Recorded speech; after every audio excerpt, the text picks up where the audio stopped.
San Diego, 2017. I walked into the dimly lit bar in Little Italy. Immediately, I knew I should leave. What am I doing here? I mumbled to myself. I convinced myself it was to get closure, but closure doesn't exist. It's just an excuse two people use to see each other. I shouldn't have agreed to this. I turned to leave and froze. "Hi," Hunter said, standing directly in the way of my exit. It'd been over a year since I'd seen him, and he still had the same effect on me. My knees went weak, and I felt flushed instantly. "Hi," I managed. "You trying to stand me up?" He joked, but I heard a flicker of longing in his voice. "Kind of," I answered truthfully, because why the hell not? "I understand if you want to leave."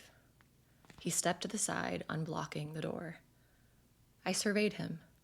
He wore camel brown high-top leather dress shoes, black jeans, and a white linen button-up. He looked like he belonged in a catalog. He was always tall, but he looked taller, more filled out. Like in the past year, he had grown into a man. I wondered if his emotional intelligence had matured at all. A sexy blonde girl walked by me, heading for the exit. She stopped at the closed door and noticed Hunter. She cleared her throat with mischief in her eyes. Hunter ignored her, never taking his eyes off of me. She rolled her eyes in annoyance and opened the door for herself. Well, that was new. Curiosity got the best of me. "I'll stay for one drink, and that's it." He flashed that gorgeous smile that lit up his whole face, and I pretended with everything in me that the ice I placed around anything Hunter-related wasn't starting to melt. A jukebox played The Temptations as candles flickered on shelves stacked between books. I knew why he chose this place. It felt like us. Hunter led me to 2 velvet stools with 2 glasses and a bottle of wine waiting for us. It all felt too familiar. I realized I should have suggested coffee, not a drink, when he reached out. But I just spent the last 10 hours on set, and suddenly, being a foot away from Hunter, I needed a drink. "God, how long has it been since we've seen each other?" he asked, twirling the stem of his wine glass. "Roughly a year and 3 days." I took a large sip, not caring if I looked foolish for knowing exactly how long it had been.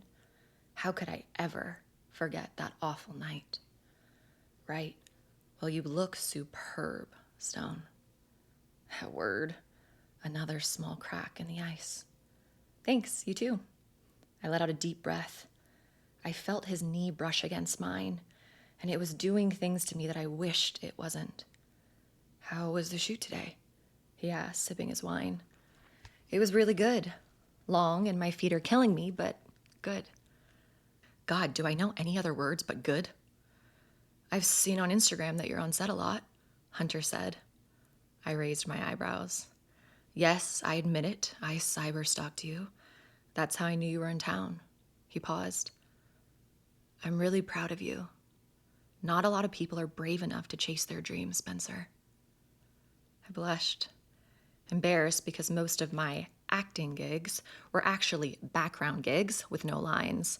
I purposefully never made the distinction when I posted them on my stories.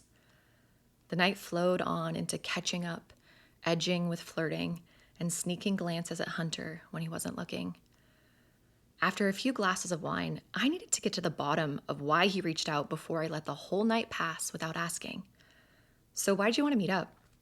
He paused, choosing his words carefully. I waited with bated breath. "You know exactly why, Stone." Hunter placed his hand on my thigh, and my body shuddered. It had been exactly 1 year and 3 days since I'd let a single soul touch me. My body was starving for touch. "Hunter, no." I removed his hand from my thigh and crossed my legs away from him. "Come on. You're in town on business. You've had a long day. Let me help you relax, Stone." His hazel eyes looked at me with passionate desire. I felt the same desire growing in my belly against all logic. I shook the thought away. I did not want Hunter. But I did. I hated that I did, but I did. Hunter was a force field I felt from a mile away. We were passion personified. Being in his orbit sucked all the air out of the room while giving me the sweetest oxygen imaginable. I can't, I said quietly, downing the rest of my wine. On cue, Hunter refilled my glass with our second bottle. Does your hotel room have a hot tub? Hunter pried. I narrowed my eyes at him. Yes. I bet your feet could use a long soak after the day you've had. Hunter pushed. I will be having a delightful soak once we're through here, I said with a dash of spice, taking a long sip of my wine. I bet your shoulders could use a rub.